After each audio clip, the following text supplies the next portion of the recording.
There are two dilemmas that rattle the human skull. How do you hold on to someone who won't stay? And how do you get rid of someone who won't go? From Pod 617 Productions, it's Schein On, a presentation of Berkman, Bottger, Newman, and Schein. Now here's your host, attorney Evan Schein. Episode 27 of the Schein On podcast. I'm Evan Schein. Producer Dave, how are you, my friend? I am great. I guess as great as I can be, given that we're heading into the dreary season, and we're still not allowed to go inside most places, and just a shell of a man, Evan. But when I'm on this podcast, I am on. Shine on means Dave is on, and I'm excited to be here today. That's because nobody's better than you, Producer Dave. And I'll tell you what, we have an absolutely great show today and a fantastic guest. On today's episode, I sit down with UCLA professor of sociology and statistics, Jennie Brand. The relationship between divorce and education and the impact of divorce on a child's educational success is an area that's not often talked about or explored. That changes right now. On this episode, I talk with Professor Brand about the impact of family disruption on children's educational success. Wait until you hear what Professor Brand has to say on this topic. It will, without question, make you think about the relationship between divorce, education, and various sociological factors in an entirely new and different way. While parental divorce is generally associated with unfavorable outcomes for children, it does not follow that every divorce is equally bad for the children it affected. This is just one of the many incredible findings in Professor Brand's research article titled "Parental Divorce is Not Uniformly Disruptive to Children's Educational Attainment." I am excited to have Professor Jennie Brand on today's show. My interview with her is coming up on the other side of this week's docket. This is an interview that you do not want to miss. Well, we have a timely edition of the docket ready for you, counselor. Should we fire it up? Dave, let's do it. All right. And now, let's see what's on the docket.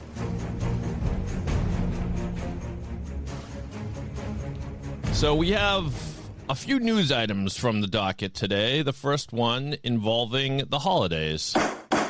Item 1. From the New York Times comes the story, "Holidays are tough after a divorce. Here's how I learned to prepare." So it's written by, obviously, a divorced woman named Hannah Inger, and she kind of shares her journey, her challenges, and talks about, frankly, how sad it was for her that she had to share her kids, or in other words, that she didn't get her kids for certain holidays. She talks about her coping devices, preparing for each one ahead of time, making sure she maximizes the time with her kids when she does have them, and then other things like planning activities for herself when she doesn't have the kids. So your thoughts on this one, Evan? Well, Dave, I got to tell you, I'm absolutely fired up for this docket. And look, we're in the middle of holiday season. Thanksgiving is now in the rearview mirror, and the holidays are a time for celebration, fun, and tradition. At least it should be. But for so many people, that's not the case. The holidays, they're unfortunately at times more about heartache and headache and hassle than the fun. Why are the holidays so stressful for divorcing parents, for parents who are separating, for parents who are newly divorced and are trying to co-parent? How can this stress be avoided? How can you, as a divorcing parent, or a parent who is recently divorced, or a parent who is trying to co-parent and make the best of the holidays for your children, turn holiday co-parenting headache into holiday co-parenting happiness? Look, I was scheduled for 7 days of trial, middle of November, and the week after Thanksgiving. And what was the hang up for weeks in my case? It was not the substantial amount of money. It was not the properties. It was not the real estate. It was not the actual parenting schedule.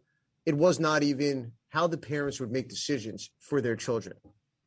The holdup was Halloween. The holdup was Christmas break, Christmas Eve, drop-off times. The holdup was, what do you do if Easter conflicts with spring break? The holdup was, what do you do if the children are in private school and the breaks are 2 weeks versus if the children are in public school and the breaks are 1 week? Look, I've negotiated who bakes gingerbread cookies with the children and who sits on Santa's lap at the mall. And look, I get it. I truly get it. And look, my case ultimately settled, but it settled with the assistance of a third party. In this case, it was a parenting coordinator, and a trial was avoided. And it's easy to say, let it go. It's easy to say the parties just figure it out. And look, I'm not a therapist, and it makes sense at times when you're down to issues like this. I find in my practice, it's incredibly helpful to bring in third parties. We've talked with divorce coaches, Wendy Sterling, Andrea Hips, on how to navigate these issues. But this is an incredibly tough time. And for so many parents, it is incredibly important. And Dave, I know you've been open, you've talked about your relationship and your divorce, and you've mentioned other people, friends that have been divorced as well. The holidays are tough. It's a really tough time for so many people. For sure. And I've had those moments where I've been alone or mostly alone on certain holidays. But all you can do is kind of some of the things that this woman recommends in the article is just kind of make the best of it. And know that your children are wanted and hopefully they're loved, even if you're not with them. That's the way you ultimately have to come around to. I think it's what I've come around to. But it doesn't necessarily make it any easier. And no one said divorce is going to be a bed of roses, so you got to find ways to get through it. And the other thing I would say is, when you tell me, but that first holiday season, once you're divorced, that has to be just an incredibly tough time. But I would think as the children get used to a schedule, as the parents get used to this new co-parenting relationship, it does get easier over time. For sure. And right off the bat, my ex-wife told me that Thanksgiving was just of paramount importance to her, and she wanted to take her kids to Philadelphia to see her folks. And I wasn't thrilled about it, but I thought about it. I'll go to Thanksgiving with my folks. There'll be football and beer there too. So, and just try to make the best of it. And so, and sometimes letting go kind of feels good. In other words, if you have certain things you're fighting about in a divorce, to be able to just give it up and say, you know what, we're going to live. The kids are going to live. There'll be holiday season next year, the whole deal. And if family and football makes a lot of things that much better. That's right. That's right. We move on.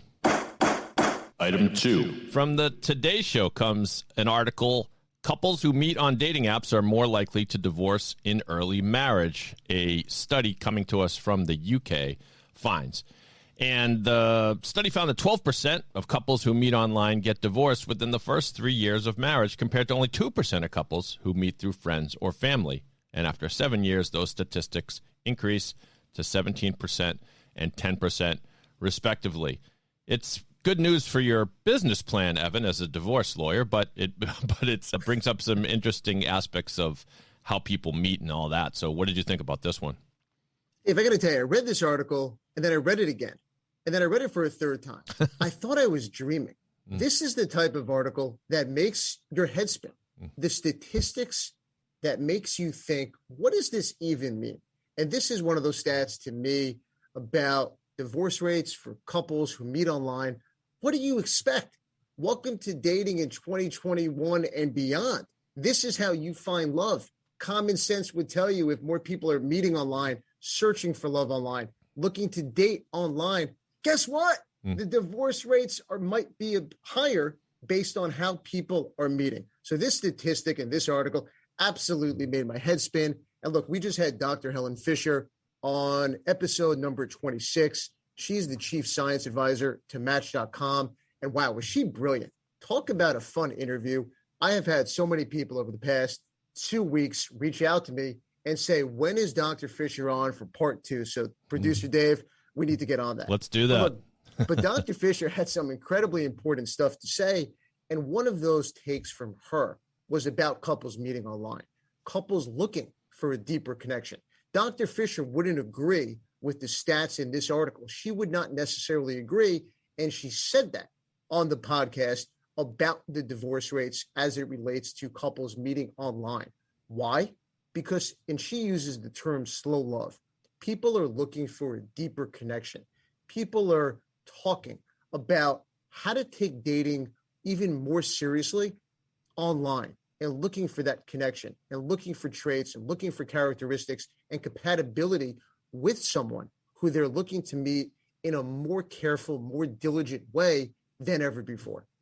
Yeah, and I think I found the results surprising too, considering that online dating should be, in a perfect world, just another way to meet someone.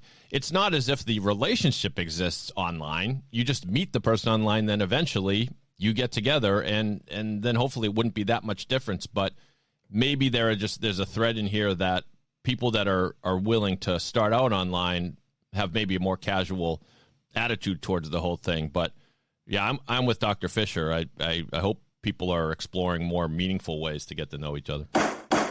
Item 3. Finally on the docket today, Evan, we have a story about the doggies. From the New Yorker comes an article called A Voice for the Yorkies and Doodles When Mom and Dad Split Up, and deals with the issue of who gets the dog in the divorce settlement. It chronicles the thoughts and experiences of a matrimonial judge, Judge Cooper. He thinks part of his legacy may be awakening New York to the inner life of animals.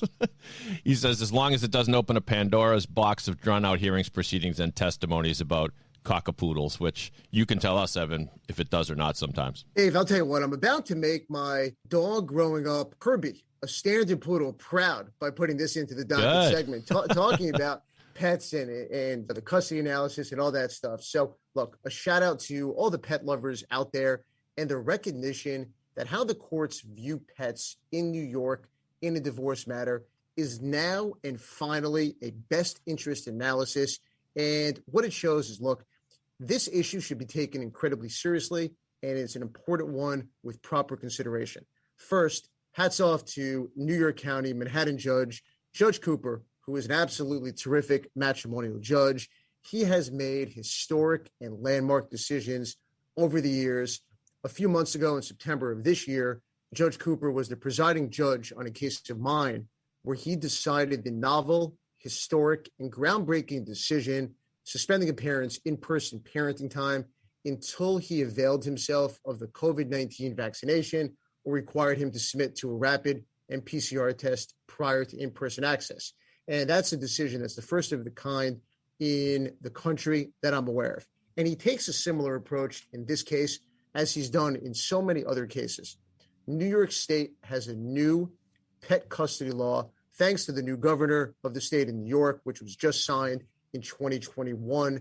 The law allows judges to consider the best interest of the animal in divorce cases that involve a pet.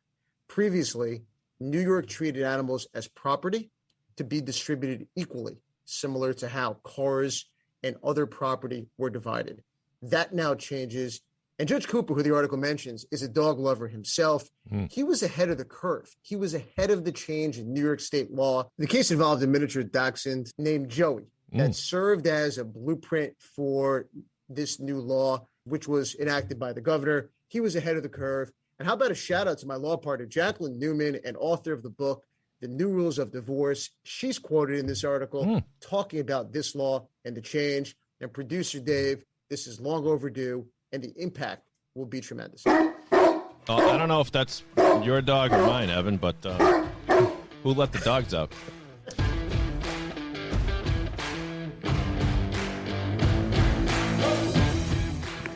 Our featured guest this week is Jennie Brand. She is a professor of sociology and statistics at UCLA. She is director of the California Center for Population Research and co-director of the Center for Social Statistics. She holds many other prominent positions for sociological organizations nationwide. Professor Brandt has served on over 36 university committees over the past few years alone. She's the author of several publications and many incredibly important research articles and studies. One of the areas of focus for Professor Brand is on the consequences of disruptive life events, divorce, and job displacement being two of them. One of Professor Brand's recent research articles looks at parental divorce and the impact on children's educational attainment. We're going to talk about this study and research on today's episode. Jennie, thank you for joining us. I appreciate the time. How are you? Thank you. Thanks for having me. I'm good.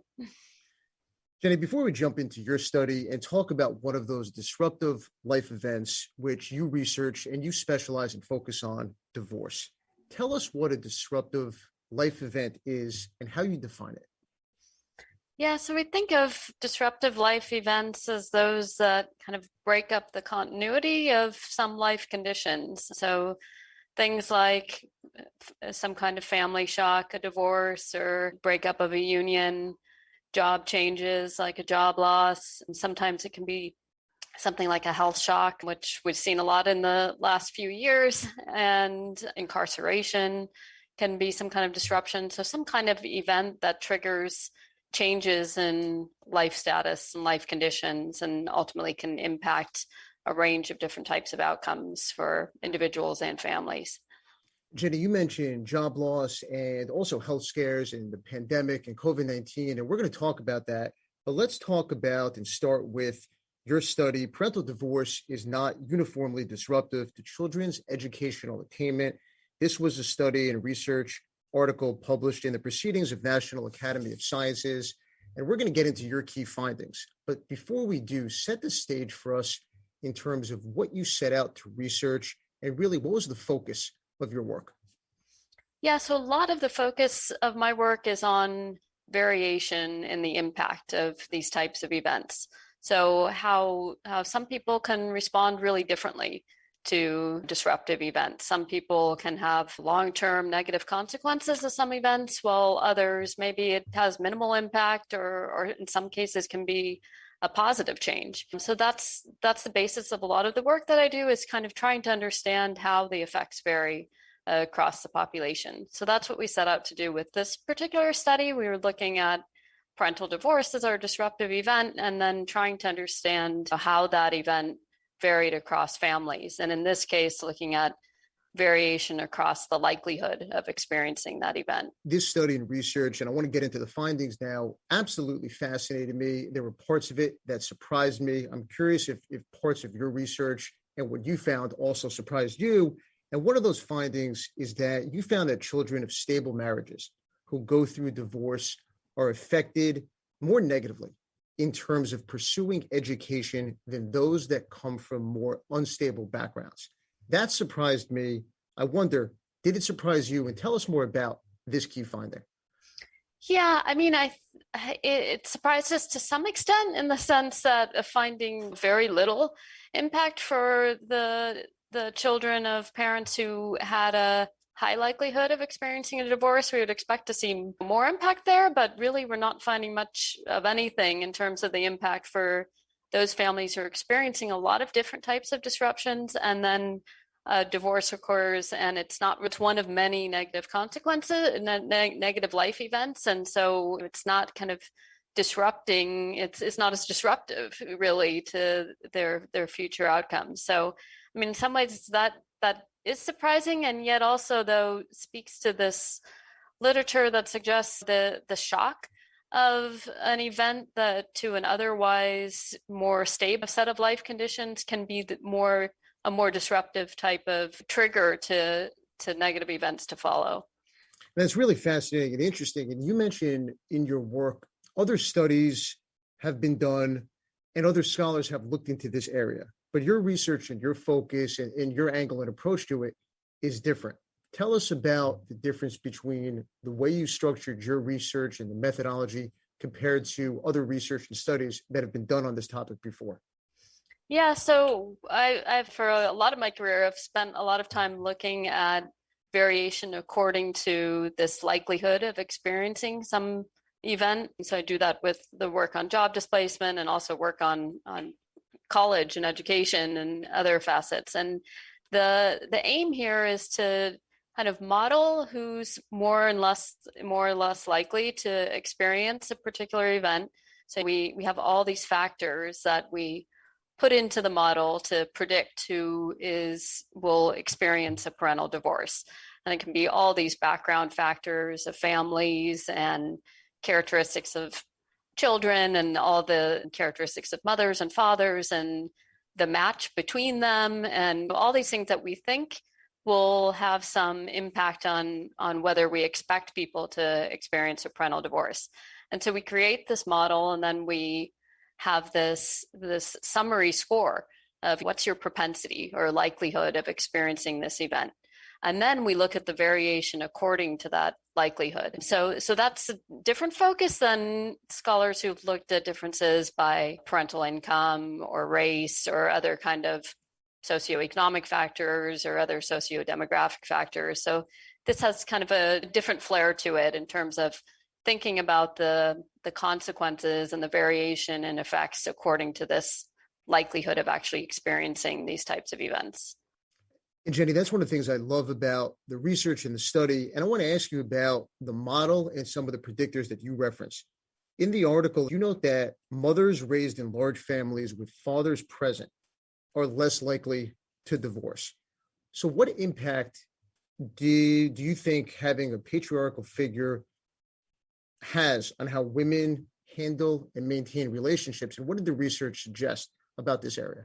There's a range of different factors that kind of go into this type of model. Some of them behave in directions we would expect, some in some other kind of interesting directions. In this case, it may be that some people are more likely to stay in marriages, potentially even have some conflict because of conditions, how they were raised in their childhood, or certain ideas about how to stick through marriages that potentially could even be conflictual. So we see some of those patterns. There's a lot in this model. So it's also each of those effects are controlling for all these other things that go into the model. So it's hard to make a lot of Sure. of what exactly we're seeing there. But What did the research suggest in terms of women who were raised by single mothers in terms of their predisposition to divorce? women who were raised by single mothers were more likely to divorce. Generally, the more disadvantaged families are the ones who have a higher likelihood of divorce, and those are the men and women who had backgrounds where they experienced more instability themselves. So generally, those women who grew up with more low-income families, single parents themselves, they have this higher likelihood of experiencing disruption themselves.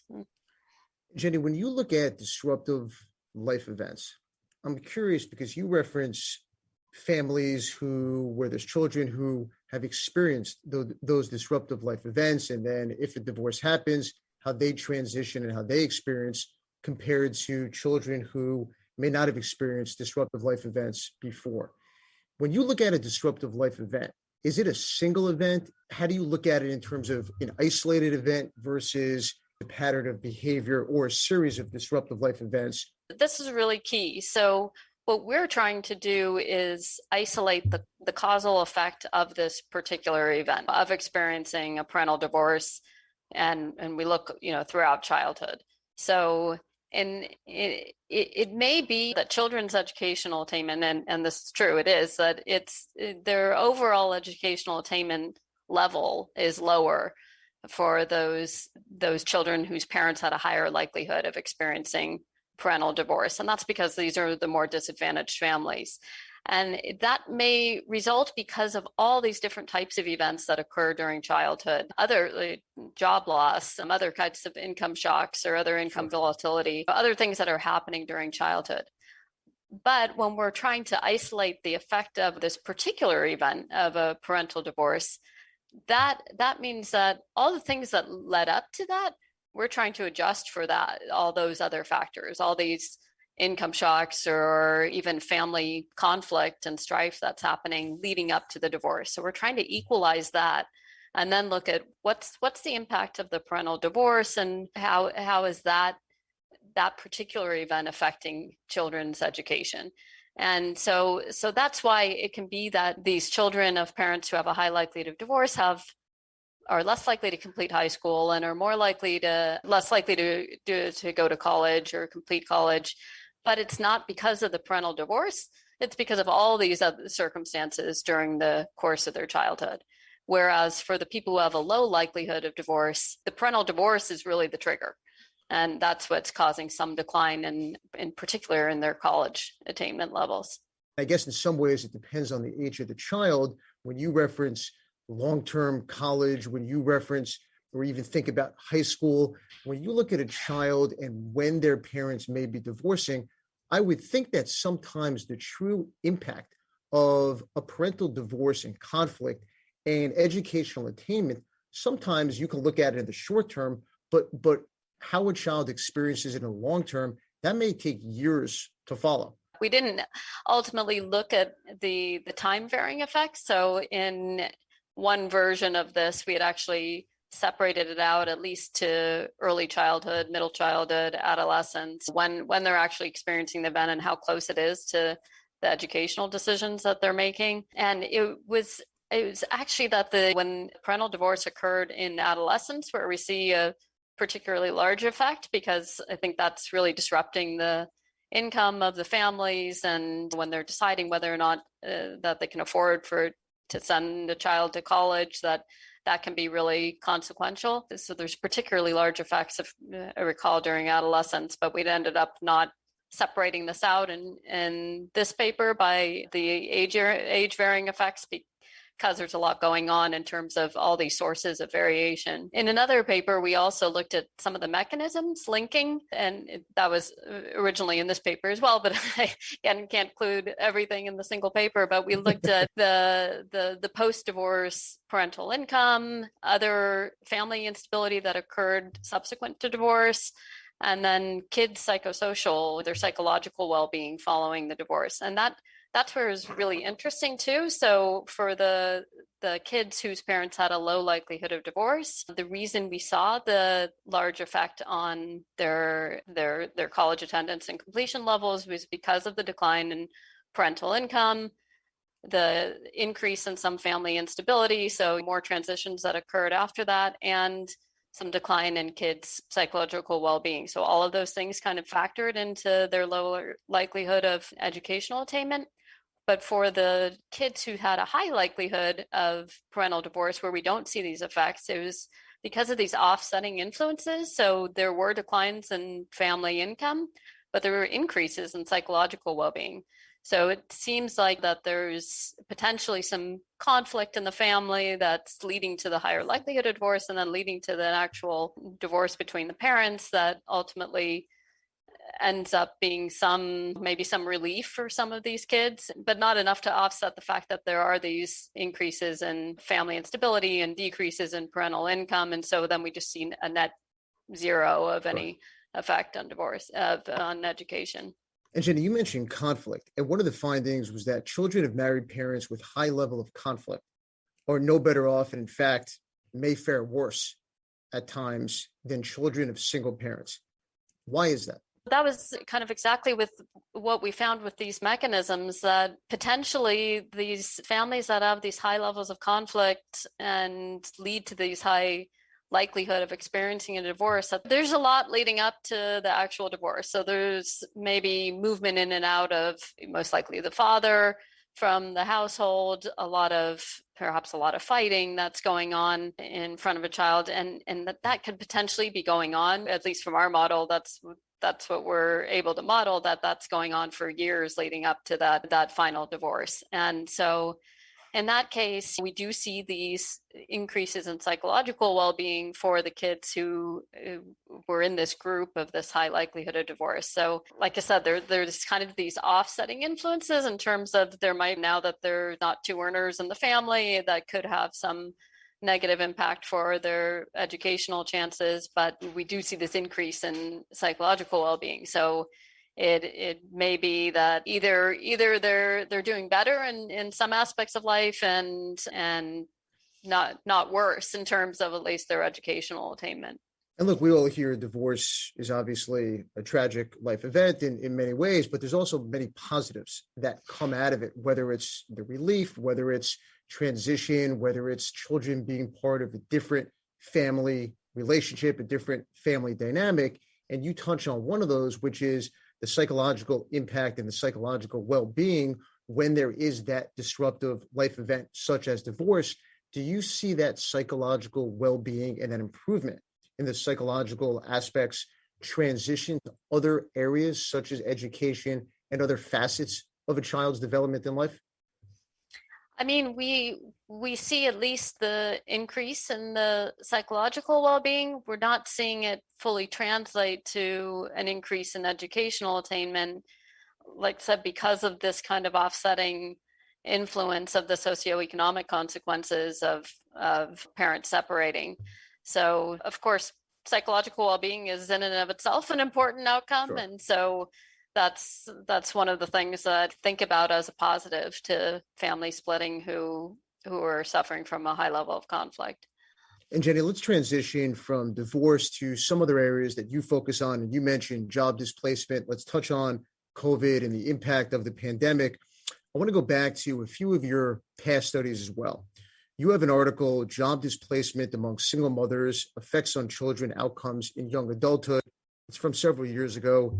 You note that there is large literature associating displacement with worker well-being, but there really at that time were few studies that focused on implication of children in single-parent households. Why was that? And really what inspired you to look into this line of research? I've long looked at the consequences of job displacement for workers themselves, and then I started to shift into thinking more globally about how this impacts families and it has intergenerational consequences. So I was actually surprised to see that there wasn't a large literature of job displacement and its impact on children. That has shifted over the last several years to a few more studies that look at this. But of course, it's a big area, a big important shock to families. So, and then the work that had been done had mostly looked at the impact of fathers. So fathers losing their jobs and how does that impact families and how does that impact the life course for children. But of course, and then the work that compared fathers and mothers was basically pointing to the fathers who lose their jobs, or it's much more consequential than mothers who lose their jobs who might and having more time for their kids, and that can be a positive for the family well-being. But of course, in the case of single mothers who were potentially single bread earners for the family, that mothers losing their jobs then can be a much larger shock to the family well-being. So I thought that was an overlooked area, and sidestepping the fact that when mothers lose jobs who are not in unions with fathers who might have income, that's a much bigger shock to the family. So that was kind of the motivation underlying that, and that was and then in that paper we did a similar type of thing where we looked at how the impact varied across the likelihood of for single moms experiencing a job loss and across recessions versus expansions, and looked at kids' psychological well-being and their education. As more marriages and relationships are ending in separation and divorce, and depending on the state and where you live, whether it's 45%, the divorce rate's hovering around 50%, do you think more sociologists, there would be more of an emphasis on doing the research to study the effects of single parenthood on children and their development? There's a large literature of the effects of single parents and single moms and how that impacts children's life course. There was just less in terms of single moms and the impact of job loss. Some of that was because most job loss studies occur in economics, and there's a large literature in sociology about single moms, but much of the literature on job loss was occurring in economics. So taking a sociological perspective to the impact of job loss kind of expands a lot of the outcomes we think are relevant and consider. So that's how I shifted that, or brought that perspective to bear on the impact of job loss, particularly for this population and for this set of outcomes. But I think moving forward, we continue to think about how the complexity of family structure is shaping children's lives and how socioeconomic conditions factor into that. And Jenny, from 2015, you had an article and a study, The Far-Reaching Impact of Job Loss and Unemployment, and you have incredible findings in that research as well. One of your findings was that context of widespread unemployment associated with larger economic losses lessen the social, psychological impact of job loss. As we look at the pandemic, have you found that to be true during the past 18 months, 20 months, with millions of people being laid off from their jobs? Yeah, I mean, I haven't had a chance to look at it in this particular period yet, but that would be from what we know from the literature leading up to the pandemic. what we found is that there's these different ways that unemployment affects socioeconomic and psychological well-being. So in a context in which a lot of workers are losing their jobs, of course, it's much harder to find a new job because there's a lot of people unemployed, and it's much harder to make that match and to have comparable wages subsequent to your reemployment. So that's the economic consequences tend to be worse when there's a recession or a period of large job losses.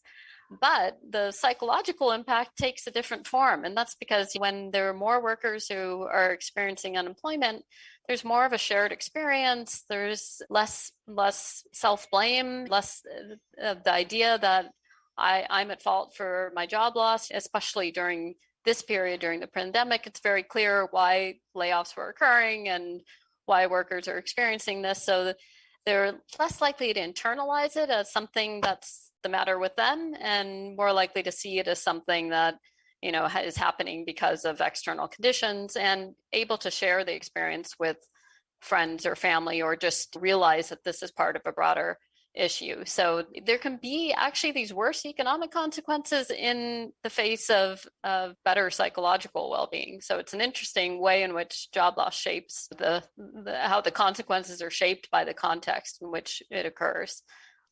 It's very interesting, and job loss is going to be only one of the many, many things that we look at, and sociologists and researchers study and look at during the time period of the pandemic and the new normal and the new world that we're living in.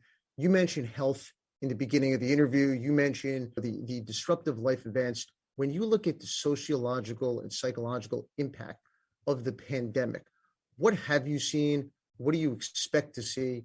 And in many ways, will we know the true impact of COVID-19 and the pandemic, whether it's on children and education, on families? What are your thoughts on that?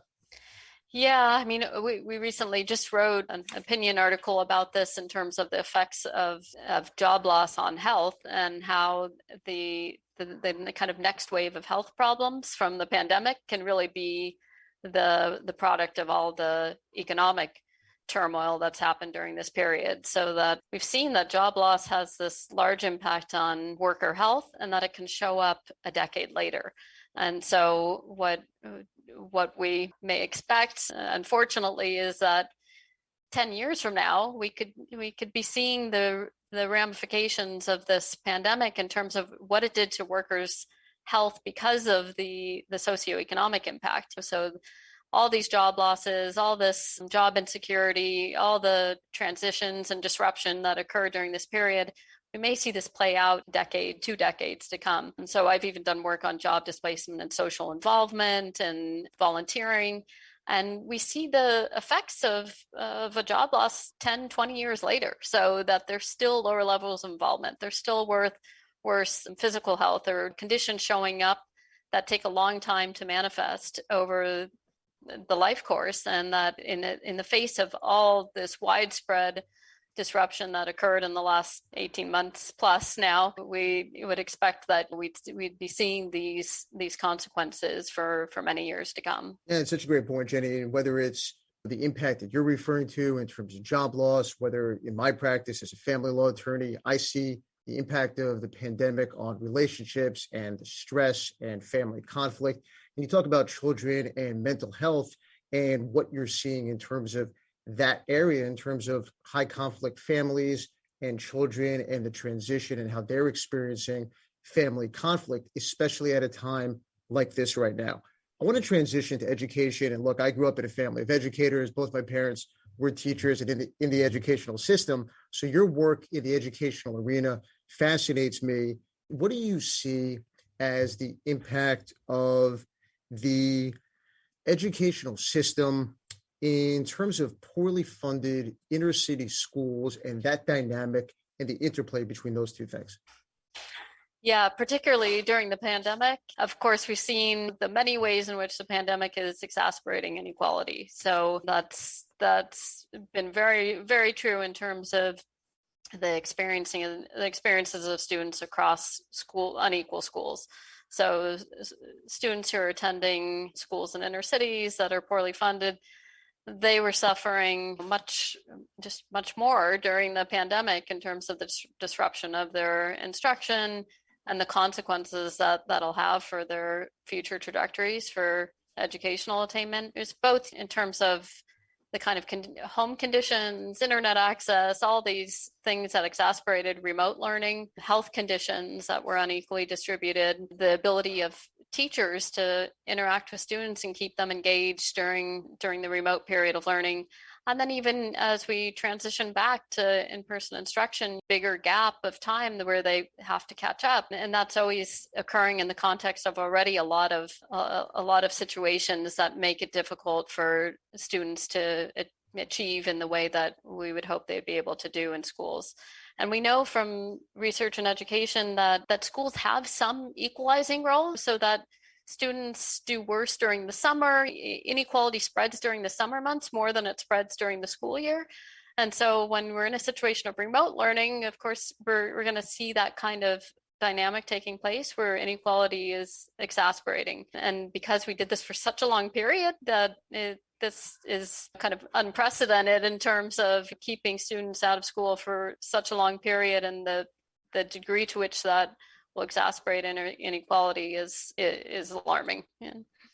And Jennie, as both a professor and a sociologist, what have you learned from your students, from the research that come from disadvantaged backgrounds and upbringings? A lot of my research on education has focused specifically on how disadvantaged students who ultimately do make the transition and are able to attend and complete college have the largest benefits to doing so. So that's work that I've been doing for more than 15 years, just looking at, again, thinking about the likelihood of, in this case, going to college, and that these low likelihood college goers who tend to be those who have lower family income, more likely to be racial and ethnic minority students, often in families of single parents, that those students who, against the odds are able to attend and complete college have a really large gain to doing so.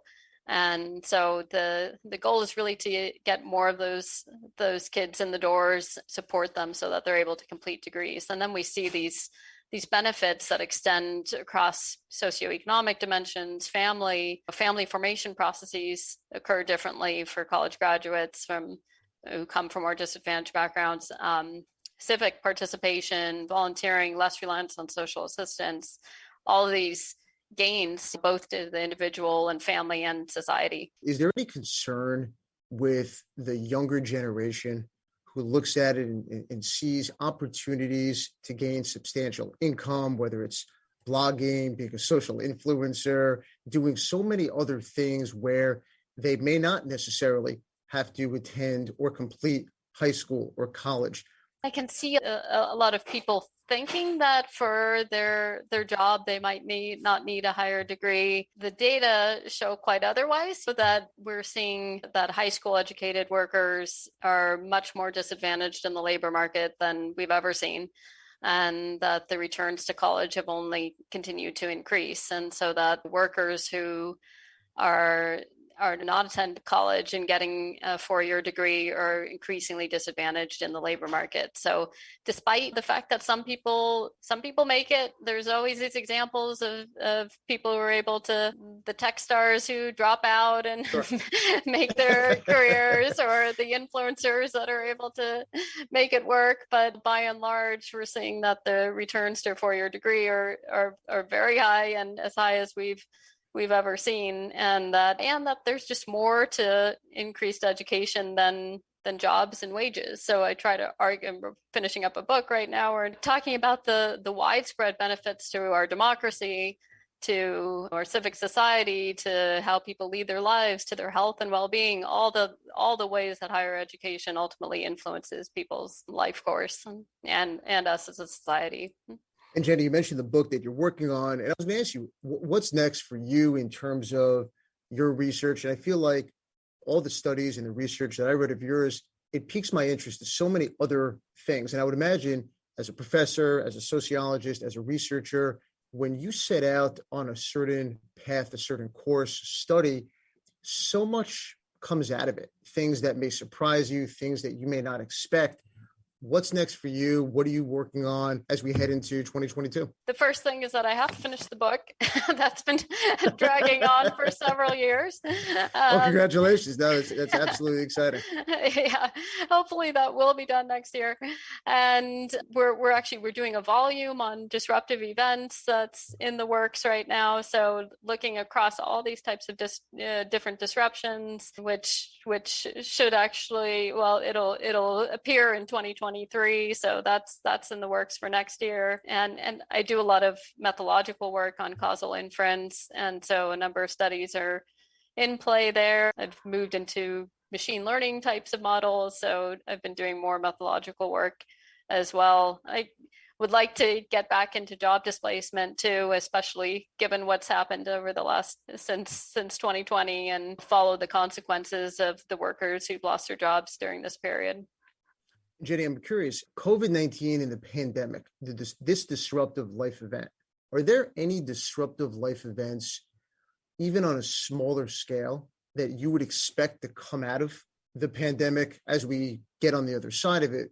What would you expect in terms of the disruptive life events, but perhaps on a smaller scale, that would be interesting to see how everything unfolds? Yeah, I mean, I think the pandemic impacts so many facets of our lives that we can expect all sorts of disruptions to unfold. I mean, we're seeing this in so many ways, unexpected ways, and just supply chains and how that's impacting workers, how the shift to more remote work can change residential patterns. And so it feels like it's in some ways unlimited, all the different ways we could start to address how this monumental shift in the way we led our lives will ultimately impact the next years to come. So I feel like there are a lot of possibilities. And there's an impact on all those areas, on the family dynamic and the relationships and marriages and the parent and the child relationship. Everything comes back to that in many ways, in terms of, you mentioned the work-life balance, remote working, children were learning in a virtual world. There's a domino effect to how everything affects the family roles and responsibilities and the relationships and the family dynamics. Right. Yeah. I mean, you said people being in close quarters and working alongside one another. Maybe it'll increase cohesion. Maybe it'll cause more conflict. I've seen both. I mean, in my practice, I've seen both. I've had couples who were going through divorce and separation, and people reconciled. I had somebody say to me, Evan, I now have a new appreciation for my husband. I never saw him before. He would wake up early. He would go to work. The kids were in school. All we knew is that things functioned and things got done. Now we're actually communicating. This forces us, sure, to be in close quarters, but now we're actually talking. I can see him interact with her children. I can see him in a light that I never saw before. And so I now have a new appreciation for him in a way that I didn't appreciate before, because in many ways I didn't see it. So I think maybe we'll start to see some of that as well. Yeah, it'll be interesting to see variation in the impact of people being closer or working together or being more in the home and seeing one another. Right. Jennie, this was fantastic. I want to thank you for coming on the podcast. Tell everybody where they could read about your research and studies and find out more information about all the wonderful and exciting things that you're doing. Yeah, I have a website, profjenniebrand.com. That's great, Jennie. Thank you very much for coming on the Schein podcast. Thank you. Wow. Absolutely incredible, eye-opening. Thank you to all the listeners. You can listen to the podcast on Apple, Spotify, Stitcher, Google, and wherever else you listen to your podcast. Producer Dave, thank you as always. Just happy to be part of the Schein On team, Evan, of course. Dave, you are the Schein On team. Everybody can send in their emails and comments and whatever may be on your mind. Check out all the episodes and archive and blogs featuring our guests, ScheinOnDivorce.com. I'm Evan Schein, and we'll talk to you again real soon.